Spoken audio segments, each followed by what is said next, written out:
눈이 있어도 보지 못하고 귀가 있어도 듣지 못하는 백성을 이끌어내라. 열방은 모였으며 민족들이 배척하였는데 그들 중에 누가 이를 알려주며 이전 일을 우리에게 알려주겠느냐. 그들의 중에 세워서 자기들의 고통을 나타내고 듣는 자들이 듣고 말하게 하였다. 나 여호와가 말하노라. 너희는 나의 증인 나의 종으로 택함을 입었나니 이는 너희가 나를 알고 믿으며 내가 그인 줄 깨닫게 하려 함이라. 나의 전에 지음을 받은 신이 없었느니라. 나의 후에도 없으리라. 내가 알려주었으며 구원하였으며 보였고 너희 중에 다른 신이 없었나니 그러므로 너희는 나의 증인이요 나는 하나님이니라. 여호와의 말씀이니라. 함께 읽겠습니다. 과연 태초로부터 나는 그이니 내 손에서 건질 자가 없도다. 내가 행하리니 누가 막으리요. 아멘. 목적을 이루는 온전한 관계라는 제목으로 나누겠습니다. 지난주에 살펴봤던 43장 초반에 하나님께서는 이스라엘을 향해서 너는 내 것이다 라고 선포하십니다. 그러면서 이스라엘을 지키시는 구원자, 창조자로서 하나님이 하실 일들, 하나님의 계획들, 하나님의 마음을 선포하십니다. 그것은 하나님의 무한하신 사랑입니다. 무한하신 사랑으로 이스라엘을 회복시키시고 이스라엘을 위로하시겠다는 하나님의 선포입니다. 하나님이 이스라엘을 사랑하시는 이유 여러 가지로 우리가 분석을 할 수 있습니다. 그러나 가장 근본적인 이유는 이스라엘을 사랑하시고 이스라엘을 창조하셨기 때문입니다. 근데 그 창조에는 분명한 목적이 있다는 것을 우리가 알 수가 있습니다. 지난주에 살펴본 본문에서는 하나님이 이스라엘을 창조하고 이스라엘을 택한 목적에 대해서 하나님의 영광을 위해 지었기 때문이다. 그렇게 설명을 합니다. 이스라엘을 지으신 목적이 하나님의 영광을 위해서. 그러니까 이스라엘에게 향한 목적인과 동시에 우리에게도 향한 목적, 하나님의 영광을 위해 살아가는 것, 그것이 하나님이 우리를 지으신 목적이십니다. 그러니까 하나님이 이스라엘을 또 우리를 그런 목적으로 지어 놓으셨다면 이스라엘과 우리는 그 목적이 삶의 이유가 되어서 사는 것이 마땅합니다. 그러니까 우리가 가장 첫 번째로 왜 삽니까? 라고 물어볼 때 우리의 삶의 이유, 삶의 근거는 하나님의 영광을 위해 사는 것입니다. 이렇게 하나님이 우리를 목적을 가지고 창조하셨다. 그렇게 이야기하는데 이 목적이라는 것이 뭐 수단과 방법을 가리지 않고 이 목적만 이루면 된다. 그것이 아닙니다. 발명가가 기계를 만들고 그 기계를 어떤 목적에 맞게 사용하려고 발명한 것과 같은 것이 아니라는 말입니다. 그러니까 우리는 한 인격체로 하나님이 만드셨습니다. 그러니까 인격적인 관계 안에서 그 목적을 설정해 놓으셨습니다. 그렇기 때문에 아무리 하나님이 창조하신 피조물이기 때문에 그 목적을 가지고 있을지라도 그 피조물이 인격체이기 때문에 하나님의 뜻에 반하거나 하나님의 계획에 동의하지 않으면 그 목적은 이루어지지 않을 가능성도 분명히 있습니다. 만약에 창조주의 입장에서 하나님이 세우신 목적이 이루어지지 않는다. 그러면 창조주의 입장에서 지은 사람의 입장, 지은 존재의 입장에서 그냥 그 목적대로 살지 않는 존재를 폐기하고 다시 새롭게 짓고 다른 존재에게 그 목적을 달성하게 할 수도 있습니다. 그런데 우리는 하나님과의 관계가 인간과 하나님의 관계지 기계와 어떤 발명가의 관계가 아니기 때문에 하나님은 어떤 존재가 그 목적을 달성하지 않더라도 계속해서 기다리시고 참으시고 다시 회복시키시려는 마음을 가지고 계십니다. 하나님이 목적을 가지고 지으셨지만 그 목적이 잘 이루어지지 않는 또 중요한 이유는 그 각각이 의견이 있고 각각이 그것을 결정한 결정권이 있기 때문입니다. 그러면 인격체다. 누구를 인격적으로 대한다라는 것은 그 상대방의 의견을 존중하는 겁니다. 그 상대방의 생각을 존중하는 그것이 바로 인격적으로 대한다는 것입니다. 여러분 우리들 각 개인의 마음 같으면 뭐 아내들이나 남편들의 마음 같으면 내가 한마디 하면 딱 들었으면 좋겠죠? 그리고 부모의 마음에 또 아이들이 어떤 말을 잘 들어줬으면 좋겠고, 아이들의 입장에서도 부모님이 내가 한마디 하면 다 들어줬으면 좋겠는 그것이 다 마음속에 있습니다. 하지만 그것이 내 마음대로 되지 않는 이유는 단 한 가지입니다. 모두가 각각의 인격이 있고 각각의 의견이 있고 각각이 모든 것을 결정할 의지가 있기 때문입니다. 그러니까 하나님이 우리를 인격체로 지어 놓으셨기 때문에 하나님과 우리는 갈등이 있을 수밖에 없고 어려움이 있을 수밖에 없습니다. 근데 하나님은 무한하신 사랑과 자비가 있으시기 때문에 그 갈등과 어려움을 하나님의 방식, 하나님의 어떤 그냥 그 힘으로, 억압으로 누리시는 것이 아니라 이해와 용서와 사랑으로 그 모든 어려움과 갈등을 이겨 나가십니다. 이렇게 많은 인격체들 간에 어려움이 있고 갈등이 있는데 이것을 해결하는 방법, 하나님의 방법은 이해와 사랑과 용서입니다. 이해와 사랑, 용서 이 모든 것들을 합해서 한 단어로 관계라고 이야기할 수 있습니다.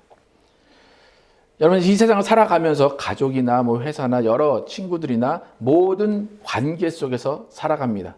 그래서 우리가 가장 힘든 것이 이 관계 속에서 모든 일들이 일어나기 때문에 가장 힘듭니다. 만약 여러분이 누구를 만났고 누구와 이렇게 어떤 대화를 하는데 오늘 보고 말 사람이다 라고 하면 어쩌면 편할 수도 있어요. 그냥 내 마음대로 할 수 있고 그 사람을 오늘 보고 다시 안 볼 수 있다면 그냥 내 하고 싶은 말 다 하고 내 행동을 자유롭게 할 수 있습니다. 하지만 그 사람을 언젠간 또 볼 수 있다는 그 가능성이 항상 열려 있기 때문에 우리는 그 관계 때문에 우리의 행동과 말을 조심하게 됩니다. 여러분이 이제 삶을 살아가면서 어떤 삶에서 필요한 물질을 얻기 위해서 회사를 가고 어떤 일을 하고 직장을 갑니다. 그러면 그 직장 안에서의 관계는 사무적인 관계라고 이야기를 합니다. 그러니까 사무적인 관계는 아무리 안 있고 온 일이 있고 아무리 억울한 일이 있어도 그 관계를 유지하는 힘은 돈을 벌기 때문입니다. 돈을 벌어야 되기 때문에 모든 관계를 이어갈 수밖에 없습니다. 그러니까 직장에서 그렇게 어렵고 힘든 상황을 겪고 있다가 그나마 집에 오면 집에 아이들이 반겨주고 뭐 심지어 강아지라도 반겨주면 그 일로 인해서 그 관계로 인해서 마음의 위로를 얻게 됩니다. 지금 이사야서 40장 이후의 내용은 사실상 하나님이 이해하시고 용서하시고 위로하시고 회복하시는 노력을 하시는 장면입니다. 하나님이 그렇게 노력하시는 이유는 단 한 가지입니다. 관계의 회복입니다. 자녀들이 부모의 뜻에 맞지 않게 자라는 경우가 많이 있습니다. 하나님이 이스라엘을 바라보실 때도 그런 마음일 것입니다. 한참 하나님의 기준, 하나님의 목적에 모자란 인생을 사는 이스라엘이고 우리들입니다. 하지만 하나님은 그 가운데서 그 목적을 이루지 못했다고 그냥 심판하시거나 진멸하시는 것이 아니라 사랑하시고 용서하시면서 자비를 베푸시고 관계를 다시 한번 회복하시려고 하십니다. 여러분 하나님이 상처받으신다는 것 아십니까? 하나님이 애타하신다는 것 아십니까? 하나님이 아파하신다 여러분 아십니까? 여러분 하나님의 마음을 한번 생각해 보셨습니까? 그 위대하신 하나님, 창조주이신 하나님, 아쉬울 것이 아무것도 없으신 하나님이 애타하시고 마음 졸여하시고 정말로 눈물을 흘리시는 그 하나님의 그 애절함, 그것을 아십니까? 그러니까 우리가 벙어리 냉가슴이라고 말하듯이 그는 하나님이 우리를 바라보실 때의 마음이 그런 마음이십니다. 자녀들은 또 어떤 남편들은 아내를 바라보고 엄마를 바라볼 때 맨날 잔소리다 그렇게 얘기할 것 같죠? 얘기하죠. 근데 엄마의 잔소리 한마디는 모르겠습니다. 아버지들은 제가 이제 아버지의 마음을 조금 이해했을 때가 30대 이후였던 것 같은데 부모님이 잔소리하는 것은 정말 100번이고 1000번이고 참고 어쩌다 한 번 하는 잔소리죠. 그죠? 그렇습니까? 아니면 매번마다 잔소리를 다 하십니까? 어떻습니까? 네. 정말 100번, 1000번 참다가 한마디 잔소리 하는데 아이들은 매번 잔소리 한다고 느낄 수밖에 없습니다. 그 관계 가운데 갈등이 생기게 됩니다.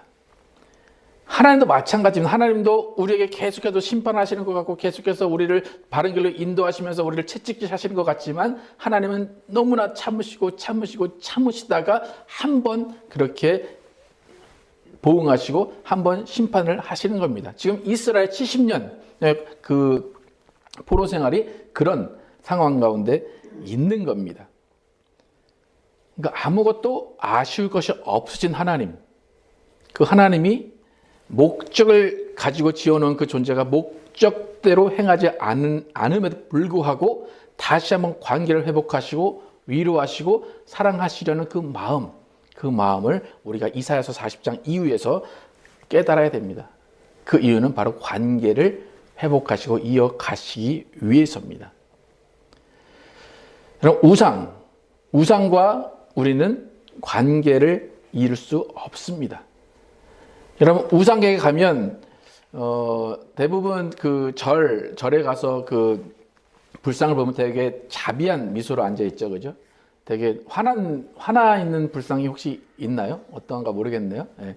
근데 불상에 가서 내 어떤 어려움을 알리고 내 어떤 기쁨을 알리고 한다고 해도 그 불상이나 그 우상들은 아무런 표정의 변화가 없습니다. 아무런 반응이 없습니다. 그렇기 때문에 어떤 관계도 이루어질 수가 없습니다. 하지만 하나님은 울었다가 우셨다가 화내셨다가 기쁘셨다가 그 모든 것을 표현하시기 때문에 하나님과 우리는 영원한 관계를 이어나갈 수가 있습니다. 이렇게 하나님이 우리의 인생 가운데 개입하시고 인생을 채찍질하시고 인생을 칭찬하시면서 우리와 함께 가시는 것은 온전한 관계를 이루어 가시기 위해서입니다. 그래서 하나님이 우리를 위한 지으신 목적, 그 목적이 처음에는 영광을 위해 창조했다라고 하는데 오늘 본문에도 하나님이 우리를 지으신 목적에 대해서 다시 한번 말씀하십니다. 오늘 10절 함께 한번 읽어보도록 하겠습니다. 시작. 나 여호와가 말하노라 너희는 나의 증인 나의 종으로 택함을 입었나니 이는 너희가 나를 알고 믿으며 내가 그인 줄 깨닫게 하려 함이라. 나의 전에 지음을 받은 신이 없었느니라 나의 후에도 없으리라. 오늘 본문에서 말하는 하나님이 우리를 지으신 목적, 왜 우리를 지었는가? 그 목적이 무엇입니까? 나의 증인, 나의 종입니다. 인간을 지었습니다. 이스라엘을 지었습니다.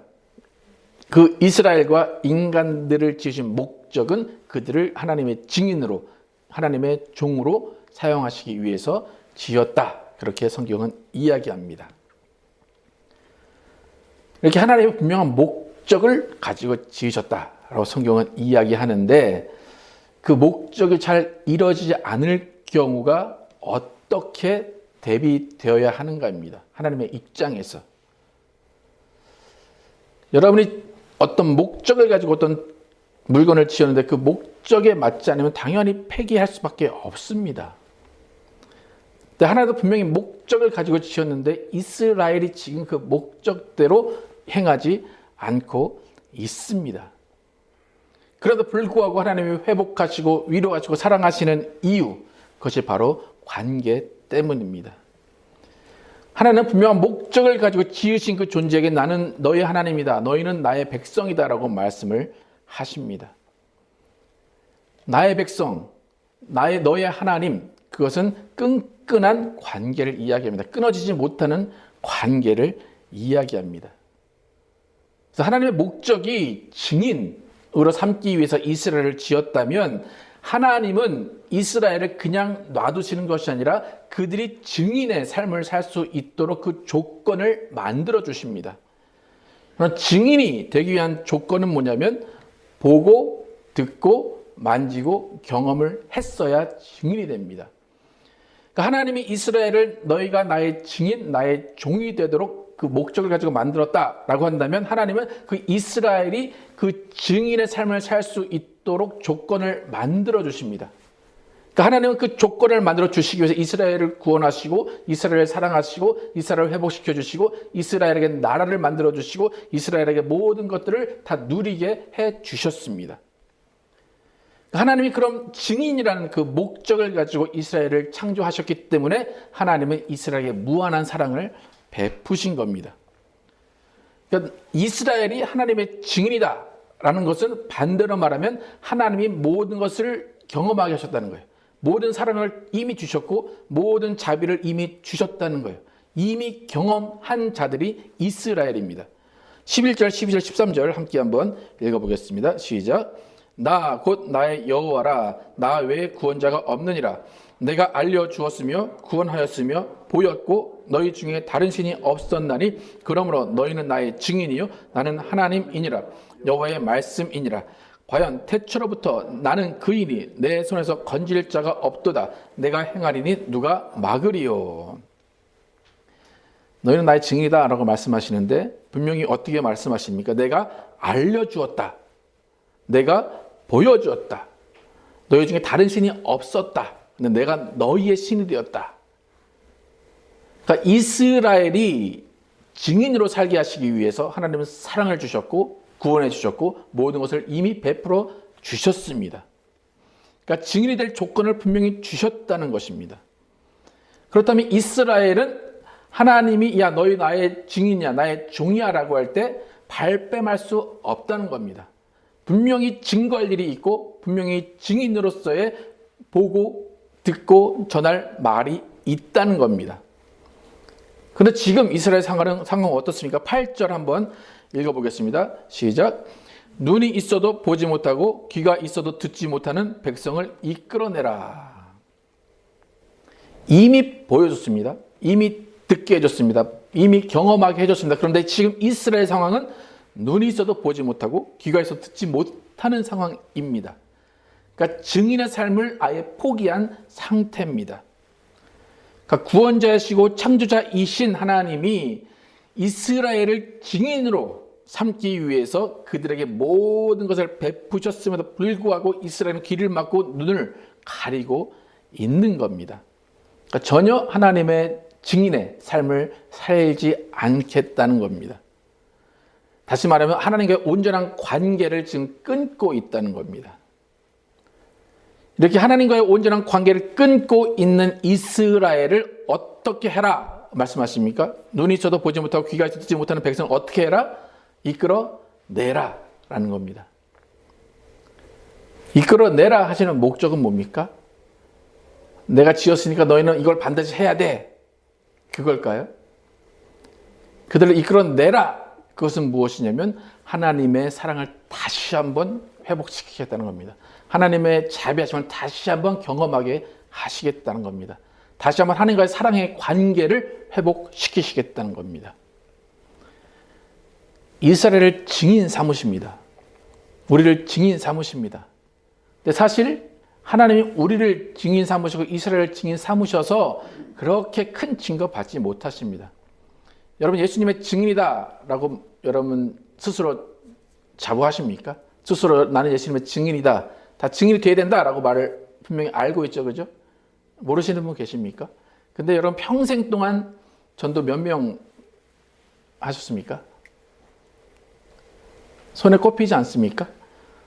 근데 하나님은 우리보다 증인의 삶을 살 목적으로 지으셨다 그렇게 말씀하십니다. 제가 하나님의 입장이라면 그냥 우리한테 증인 삶 살지 않게 하시고 천사 몇 명, 몇 마리, 몇 명 보내서 그들을 통해서 하나님의 위대하심, 하나님의 살아계심, 하나님의 사랑을 증거하게 하신 게 더 빠를 겁니다. 그런데 하나님은 우리를, 이스라엘을 증인으로 삼기 위한 그 목적을 가지고 지으셨다고 말합니다. 근데 그런 상황에서 아예 증거하지 않는 그들을 이끌어내라 그렇게 명령하십니다. 그것은 순환과 방법을 가리지 않고 내 목적을 이뤄라 그것이 아니라 이미 경험했던, 이미 보여줬던, 이미 느끼게 해줬던 그 사랑과 위로와 자비하심을 다시 한번 느껴서 다시 한번 하나님과 끈끈한 관계, 온전한 관계를 이루어 가자라는 것이 하나님의 마음입니다. 그런 증인이라는 것은 내가 경험한 것을 전하는 사람입니다. 내가 알고 있는 확실한 것을 증거하는 사람이 증인입니다. 이미 하나님의 사랑을 경험한 자들이 전하는 것이 증거가 됩니다. 근데 하나님이 이렇게 이미 이스라엘을 향한 사랑을 보여주셨고 우리를 향한 사랑을 보여주셨고 우리를 향한 자비를 보여주셨는데 이미 우리를 향한 그 사랑과 자비를 베푸신 이유는 또 하나 있습니다. 그것이 뭐냐면 아직까지 하나님의 사랑을 알지 못하는 자들에게 우리가 나가서 그 사랑을 증거하라고 하시는 겁니다. 9절 함께 읽어보겠습니다. 시작. 열방은 모였으며 민족들이 회집하였는데 그들 중에 누가 이 일을 알려주며 이전 일들을 우리에게 들려주겠느냐. 이스라엘은 이미 봤다고 그래요. 이미 들었다고 그래요. 이미 경험했다고 그래요. 근데 지금 열방이 모였어요. 민족들이 회집했어요. 그럼 하나님이 원하시는 건 뭡니까? 야, 이스라엘 너희 빨리 나가서 저들에게 나의 사랑을 전해줘야 돼. 나의 살아있음을 전해줘야 돼. 나의 위대함을 전해줘야 돼. 근데 이스라엘은 귀 막고 눈 가리고 있습니다. 하나님이 계속해서 원하시는 그 목적을 이스라엘이 행하지 못하고 있다는 것입니다. 근데 하나님이 이스라엘을 향해서 너희가 이 사랑을 전해라, 이 행복을 전해라 라고 할 때 그들을 이끌어내시려는 큰 이유는 뭐냐면 그들이 하나님과의 온전한 관계를 회복해서 그 회복한 사랑을 가지고 그 사랑을 이웃에게 보여주기를 원하신다는 겁니다. 그러니까 첫 번째로 하나님이 이스라엘을 이끌어내시는 이유는 하나님과 이스라엘의 관계를 회복하시기 위해서예요.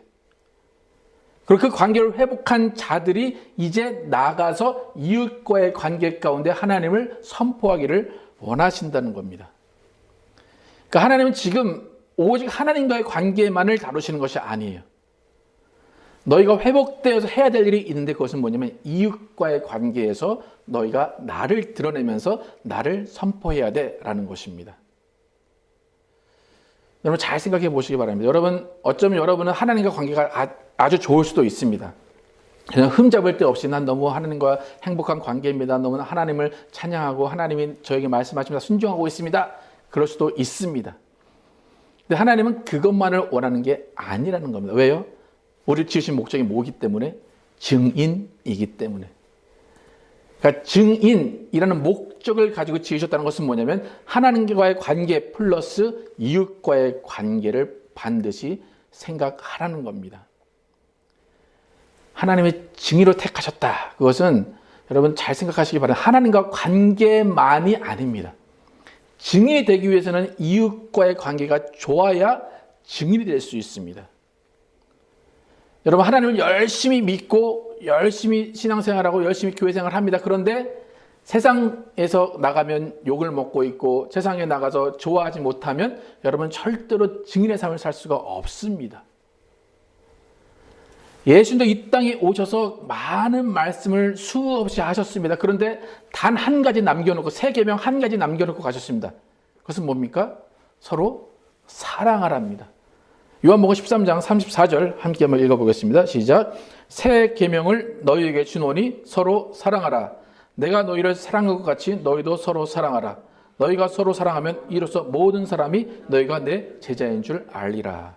성경을 많이 읽어라, 열심을 보여라, 그것이 아니라 서로 사랑하면 모든 사람들이 너희가 내 제자인 줄 알 것이다 말씀하십니다. 하나님이 이스라엘과 온전한 관계의 회복을 통해서 그들을 증인 삼으시라고 하시는 이유는 뭐냐면 그들이 하나님과의 관계를 온전히 회복하고 이웃에게 나가서 이 이웃과의 온전한 관계를 통해서 하나님을 증거해 주기를 원하셨다는 겁니다. 우리가 이제 관계 전도라는 말 많이 하죠, 그죠? 관계 전도라는 것은 우리의 일상의 관계가 이미 평안하고 화목하고 조화로워야 된다는 겁니다. 그래야 관계 전도가 이루어집니다. 내가 알고 있는 사람에게 하나님의 사랑을 증거하려면 내가 알고 있는 사람과 관계가 좋아야 됩니다. 그렇지 않으면 내가 관계가 좋지 않은 상태에서 하나님을 전하면 그들에게서 들려오는 말은 뭡니까? 그거 하나님 너나 믿어라. 나는 너가 믿는 하나님 믿지 않겠다 그겁니다. 그러니까 하나님이 이스라엘과의 관계를 회복하시려고 하는 가장 큰 이유는 그들이 증인으로서 이웃과의 관계를 회복하기를 원하신다는 겁니다. 잘 보시면 특히 교회 안에서 하나님과의 관계가 아주 좋아 보이는 사람들이 어쩔 때는 가장 이웃과의 관계가 좋지 않은 경우를 보게 됩니다. 하나님과의 관계가 좋은 것은 겸손과 사랑으로 드러나야 되는데 오히려 하나님과 관계가 좋은 것이 교만으로 드러날 때가 많다는 겁니다. 예수님의 제자 중에 가장 열심히 있고 예수님과 끈끈한 제자가 베드로입니다. 베드로가 예수님을 향해서 3번 사랑한다고 고백을 합니다. 예수님은 뭐라고 하십니까? 요한복음 21장 15절 함께 한번 읽어보겠습니다. 첫 번째 고백입니다. 함께 읽겠습니다. 시작. 그들이 조반 먹은 후에 예수께서 시몬 베드로에게 이르시되 요한의 아들 시몬아 내가 이 사람들보다 나를 더 사랑하느냐 하시니 이르되 주님 그러하나이다. 내가 주님을 사랑하는 줄 주님께서 아시나이다. 이르시되 내 어린 양을 먹이라 하시고 주님 내가 주님을 사랑합니다. 어떤 누구보다 주님을 사랑합니다. 주님을 위해 목숨을 바치겠습니다. 라고 했는데 주님은 네가 나를 사랑하면 내 양을 먹이라. 주님을 향한 사랑이 아니라 주님이 원하시는 양을 향한 사랑을 보여라 그럽니다. 여러분이 크리스찬으로서 사장이고 CEO고 직원들을 데리고 있다면 직원들이 돈벌이 수단으로 보여서는 안 된다는 겁니다. 아무런 혜택을 주지 않고 복지를 주지 않으면서 부려먹기만 하면서 나는 장로야, 나는 권사야, 나는 집사야라고 한다면 그 사람들은 하나님을 찾지 않을 수밖에 없습니다. 교회도 마찬가지입니다. 교회도 어떤 목사, 어떤 교회의 성장을 위해서 성도들을 이용하게 된다면 그 성도들은 그때는 열심을 하지만 그 교회와 그 목사로부터 상처를 받은 이후에는 그들은 신앙을 버릴 수밖에 없습니다. 지금 한국 교회에 그런 많은 문제들이 있습니다. 건축에도 마찬가지입니다. 건축도 어떤 교회에서 건축을 막 열심히 했는데 결국 그 건축이 다 목사님 혼자만으로 갔어요. 그 다음에는 다른 교회 가면 건축에 악을 띱니다. 지금 한국 교회가 그런 많은 어려움 가운데 있습니다. 지금 하나님이 우리를 증인으로 세우실 목적을 가지고 만드셨습니다. 그렇다면 우리의 입장에서 우리가 증인으로 살기 위해서는 우리는 세상과의 관계에서 또 이웃과의 관계에서 특히 가족과의 관계에서 원만한 또 사랑의 관계를 이어가고 있어야 우리는 증인이 됩니다. 여러분 증인은 말씀을 전하는 것이라고 착각하지 마시기 바랍니다. 증인은 관계를 이어나가는 사람이 증인입니다. 하나님은 온전한 관계를 위해서 통해서 목적을 이루시는 분입니다. 그러니까 이스라엘을 증인으로 삼으셨기 때문에 그 목적을 이루시기 위해서 관계를 회복하시려는 마음이 지금 하나님의 마음입니다. 여러분 우리는 제발 교회에 대한 사람이 왜 저러냐라는 말을 들으면 안 됩니다. 저 사람 때문에 난 죽어도 교회 안 갈 거야 라는 말을 들으면 안 됩니다. 그것은 증인의 삶이 아닙니다. 그렇다면 우리는 하나님의 목적에 맞는 삶을 살지 못하는 겁니다. 우리는 오히려 원수 갚지 말고 용서하는 삶을 살아야 됩니다. 증인의 삶이라는 것은 이웃을 사랑하는 삶이 증인의 삶입니다. 지금 하나님이 열방과 민족을 모아놨다 그렇게 말씀하십니다. 열방과 민족을 모아놨을 때 우리가 할 일이 없으면 하나님이 참 비참한 결과를 얻게 되실 겁니다. 우리는 당당히 하나님의 구원을 선포하고 하나님의 자비하신 선포할 수 있도록 우리와 이웃과의 유대 관계를 잘 맺어 가야 됩니다. 그래서 세상이 어려움 필요할 때 교회를 찾아야 됩니다. 세상이 위로를 필요할 때 교회를 찾아야 됩니다. 세상이 어려움을 타파하기 위해서 여러분을 찾아가야 됩니다. 그래서 하나님은 목적을 이루시기 위해서 관계를 회복하시는 것을 기억하시고 여러분 제일 먼저 하나님과 관계를 회복하시고 그 관계를 회복한 그 관계를 가지고 이웃을 사랑하시고 그 이웃을 사랑하시면서 하나님이 주신 목적, 증인의 삶을 살아가시는 여러분과 제가 되기를 예수의 이름으로 축복합니다.